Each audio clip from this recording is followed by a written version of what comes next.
All right, KDP niches, are they just confusing? You think you're doing the right thing, but you're not seeing sales. Well, maybe you aren't niching down as much as you think. So this episode, we are going to be talking about niches and how to niche down, but there are some amazing golden nuggets. I've got some really, really great stuff, and you're going to want to stay tuned to the end. All right. Hi, everybody. This is Ashley with Publish with Ashley, and I am live weekly on Wednesdays at noon Eastern Time to talk about KDP, Kindle Direct Publishing, publishing your books on Amazon, low content books. I also go into Etsy and various other things because you can reuse your KDP material and put it on Etsy depending on what you do. But I have great information about niches this video. So stay tuned. All right. So what I'm going to do is I'm going to share my screen here. And okay.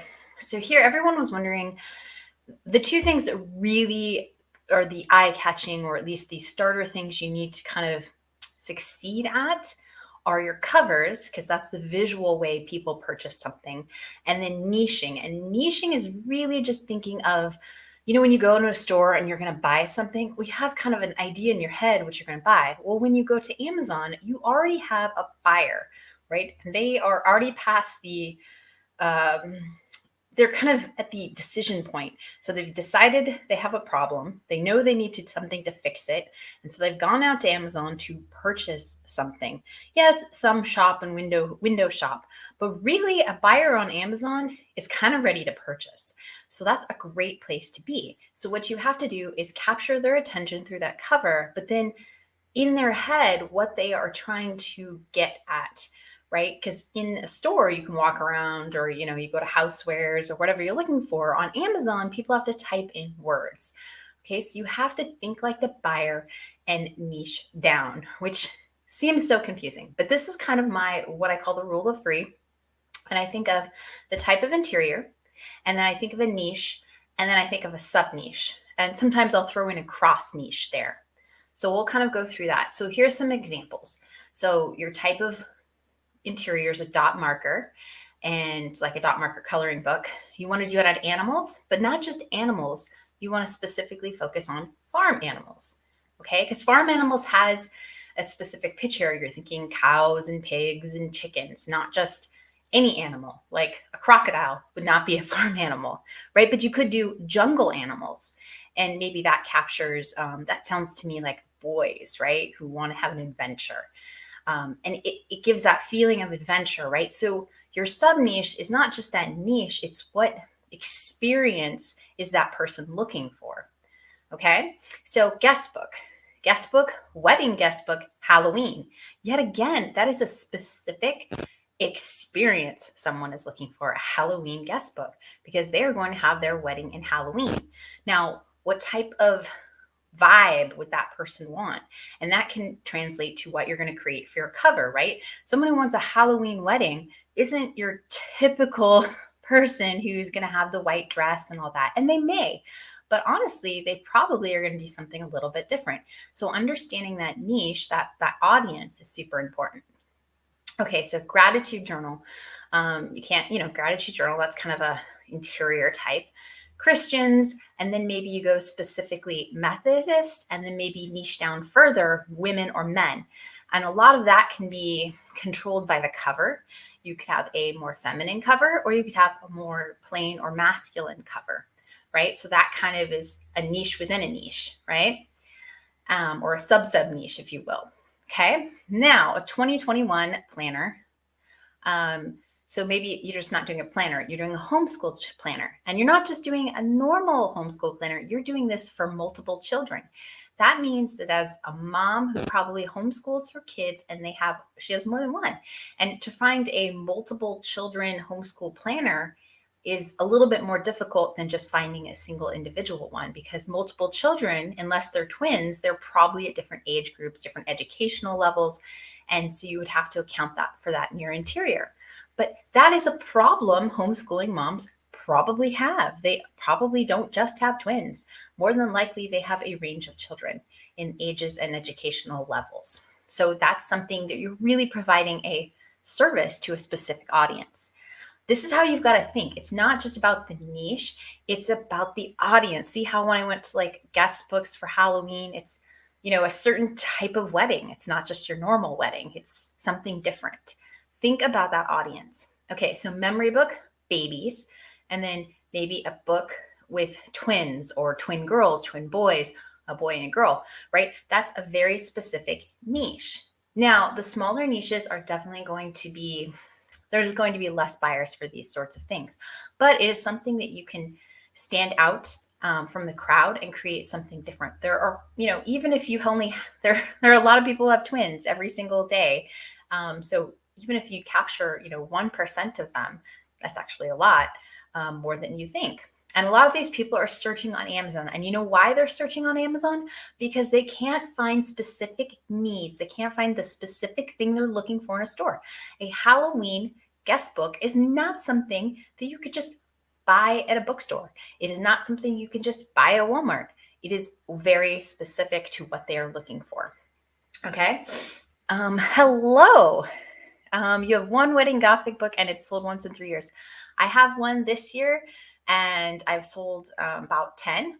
And I don't think it's anything special, but I've sold 10 in just this month, which doesn't seem like a lot, but I've had it on the market for quite a few years and it's sold 10 this month. And I sell kind of 1 or 2 every single month. Yes, people buy Halloween wedding guest books all year round. So it's not a huge niche, but the point is that's just one small thing. And that's still knowing your audience and what they're looking for. I made my interior very spooky, it's not just a plain guest book. I really thought about someone who wanted a Halloween guest book and what they wanted. I made it really catered for them.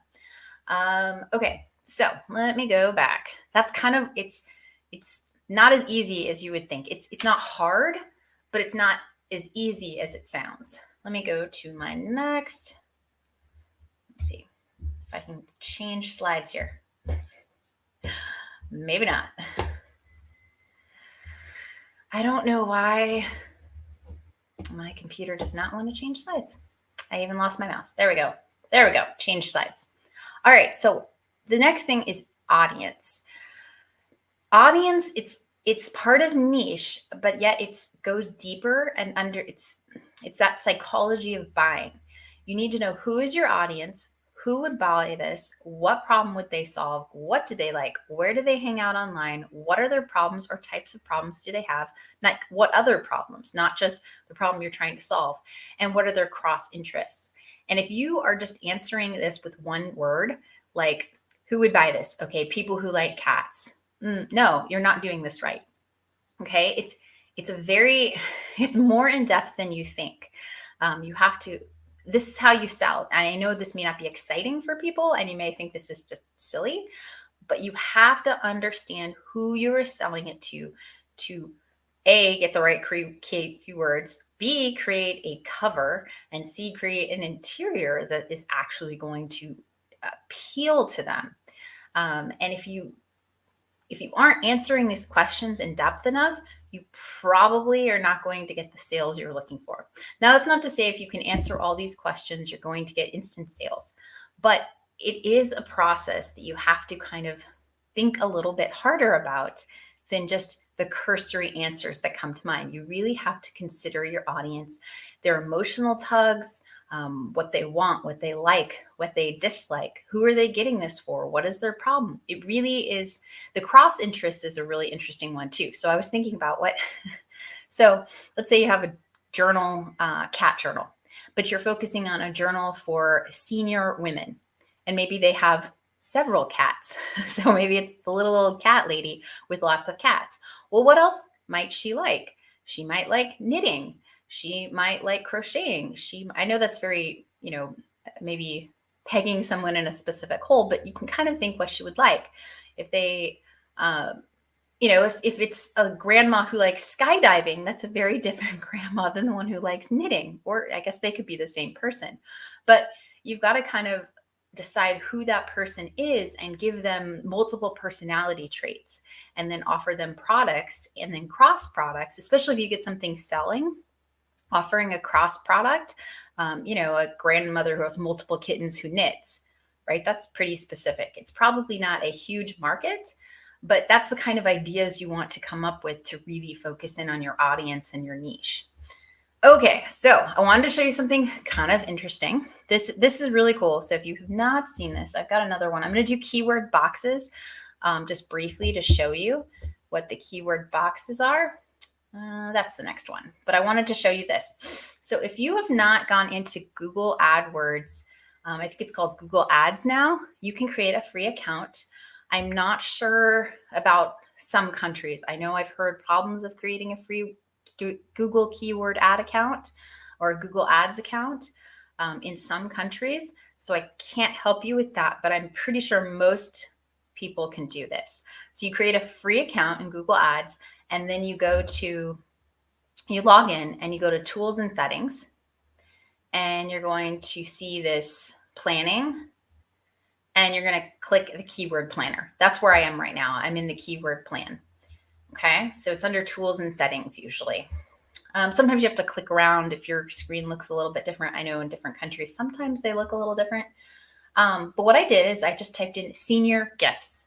Okay, so this is kind of a broad term to start with because that's one of the things.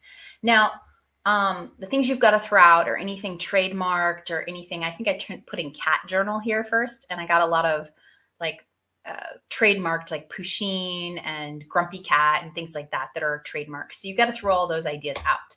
But you can see gifts for elderly women, gifts for elderly men, gifts for elderly parents. These are things that people search for, and it's not just like a small keyword, it's a longer keyword. Senior gift ideas, gifts for senior citizens, and inexpensive gifts for senior citizens, right? Those are things people really search for. You can see gifts for seniors 2020. So that's actually not senior citizens. That's seniors graduating from high school in the US in the year of 2020. Gifts for seniors, gifts for graduating seniors. Again, graduation from high school. Gifts for, what was that one? Gifts for older people, right? I wouldn't have thought of older people, but that is what people search for. So this Google Keyword Planner can actually give you some either great ideas of what types of things people are searching for, and then the average monthly searches on Google, right? So people are searching 100 to 1K on these types of things on Google. And likely if they're searching on Google, they're searching on Amazon. And do remember that Google thinks Amazon is a highly desirable link. So it will show Amazon products in its search engines on the first page. So if you are ranking high on Amazon for those keywords, you will see your ads, not your ads, but you'll see your products on Google. Though Amazon will run ads on good selling products on Google. Let's see. Senior basketball gift ideas. Okay, yet again, I don't know. I'm assuming I'm guessing that's like seniors in high school basketball gifts, not seniors playing basketball. But I don't know, maybe. Kind of from what that looks like, it looks like seniors. So there's a ton of stuff. Birthday gifts for elderly women, right? This is kind of keywords I wouldn't have thought of, especially to put in my backend keyword, but people are searching on Amazon or on Google for this, right? So they're going to search on Amazon for very similar things. Homemade gifts for senior citizens, that probably doesn't apply to your KDP book unless your KDP book is about how to make homemade gifts. You could. Let's see. So you can see gifts for blind elderly. I'm not sure KDP is going to work for that, but maybe. Maybe if it's a storybook someone reads to them. I don't know. Stocking stuffers for senior citizens. That's a really fun one. Actually, that's a really great one for a word search. I could imagine somebody buying gifts for a senior citizen home and using stocking stuffers for senior citizens. I could actually see that. Gifts for octogenarians. There you go. I would not have used octogenarians. I knew that was a synonym, but I wouldn't have thought of it. Anyway, so I think this keyword planner can really help you, especially kind of thinking about your audience, focusing down on a specific type of person than just trying to focus on the basic keywords you're thinking of and trying to niche down. Think of the person that is purchasing this and what type of words they would use to buy that gift, right? Because they can't go into the store of Amazon and see it. They have to type in words to be able to see it. So that's kind of the shift you have to make. Now, let's talk about those keyword boxes, which you can definitely use some of these things in. Let me back to my PowerPoint slides. I am sorry, my computer is super slow today. I tried to fix it, but it just didn't want to. Backend. So the backend keywords matter, right? Your title and your subtitle are going to be the most heavily weighted by Amazon's algorithms subtitle, or by their algorithm, the title and subtitle are the most heavily weighted. But your backend keywords do matter. They matter quite a lot. They must be relevant, and you do your research on Amazon and Google. So you've probably seen other people doing research on Amazon. I just showed you a cool way to do it on Google that can maybe give you a completely different insight. Okay, so the first thing I would say is number one is synonyms for the type of interior. So any synonyms you can think of for that type of interior, whether it's like dot marker, coloring book, diary, journal, planner, whatever, and make sure it's relevant. Don't just throw in keywords you think people are going to search for. Throw in words that actually are synonyms or would describe the type of book you are creating. Niche and sub-niche. So that's definitely where you can use all those gifts for octogenarians. You do not have to repeat words. So if you write gift in one of those keyword boxes, you don't have to write it anywhere else. And you do not have to use words like for, the, of, as, like the small connector words. The algorithm ignores those, so don't even bother. It just wastes space. Cover specific. So anything on your cover that describes the setting. So spooky cemetery, spooky cemetery vibe or something. So if you had a cemetery in the front of your Halloween guest book, then maybe you would put cemetery, spooky, those type of words that would describe the setting of your cover. Or anything specific, colors, a certain type of flower. You know, maybe people are into lilies of the valley. Isn't that a flower, I think, specifically? Something like that. Or vinca is one of my favorite flower. So anything specific. What the market might use this for. So if there's anything that they would use it to do, when you're talking like word search, right? You might, especially for seniors, it might be for memory, to de-stress, to keep their mind sharp, you know, things like that. Prevent memory loss. There's a lot of different terms. So you could, you know, search out what specifically makes sense for your book. So what would they use it for? What might it help with? Any sort of search phrases that you can, the Google Planner is another way to come up with those search phrases that you think people might be searching for. Or other specific words. So that's kind of what I do in my 7 keyword boxes. You can see a lot of them tend to be kind of search words or search terms, but some of them are like what's on the interior, what the interior is, the niche and specific thing like that, the cover. Like I have a whole box, and sometimes I put 2 boxes depending if there's a lot in my cover that I think might appeal to the buyer. Who is it for? Oh, I forgot to mention that number 4. When I was talking, I skipped by that one. Number 4, who is it for? You know, seniors, children, adults. It's not for everybody. Remember, you did not create this book for everybody. You created it for a specific audience. So use words and synonyms for that audience. Elderly, octogenarian, I don't know what other words, senior citizens, right? You may have seniors, but maybe not citizens in there. Those sort of things. Use different synonyms for that. Okay. All right. I think that is kind of all I have for today. Does anyone have any questions? I'm hoping this was helpful for you all.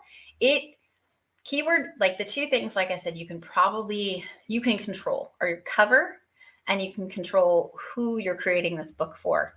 And those are like the 2 things you really need to focus on. I honestly usually try and find a problem or some difficulty people are having, and then I try and create a book for it. Because if I'm finding a problem, it tends to be much easier to define my audience.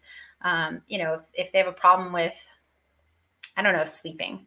So you say, okay, maybe a sleep log.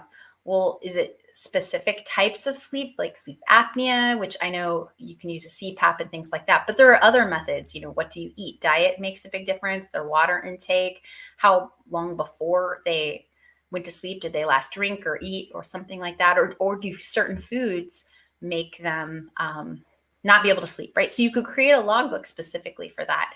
And that helps me when I kind of have that problem. It helps me define who my audience is and how I should create my interior, and then, how my cover should look. All right. Yes, niches are so overwhelming to find, but this is helpful. I'm glad. I think it seemed, when you first start, it seems really, really intimidating. I remember sitting down and someone told me to sit down with a piece of paper and do 100 niches, 100, just brainstorm it and not get up from that piece of paper until I had all 100. And I remember, I think I got to maybe 50 before I gave up. Like, I just couldn't do it. And now it's so funny. The more I practice sitting in front of that blank piece of paper and just using my brain to come up with niches, the more I exercise that muscle, it opened up so many worlds. I see niches in anywhere I go, like the grocery store, just anywhere. I see advertisements, I see niches, I see so many things that it just took. When you're first starting, it's really hard. But once you kind of do it and practice it and sit with that blank piece of paper over and over and over again, you get better. And then you just start seeing possibilities all over the place. The only problem is you either don't have enough time, which I never have enough time. So I'm totally happy to share anything I come up with you all. And then the other thing is some of them, aren't good. Just because you have 100 ideas does not mean 100 ideas are good. So you whittle them down to what are the good ideas. All right. That's kind of what I have. Let me see if I have any questions.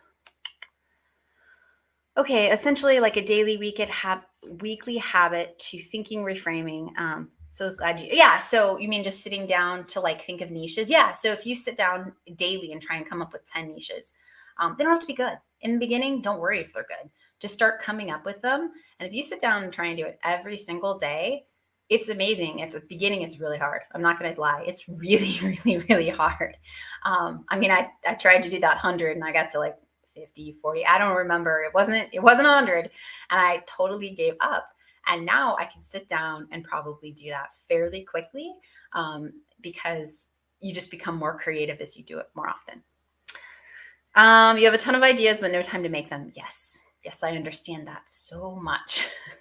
Now, so if you were like me and have a ton of ideas and no time to make them, that is when you should put in some research I would actually use Google.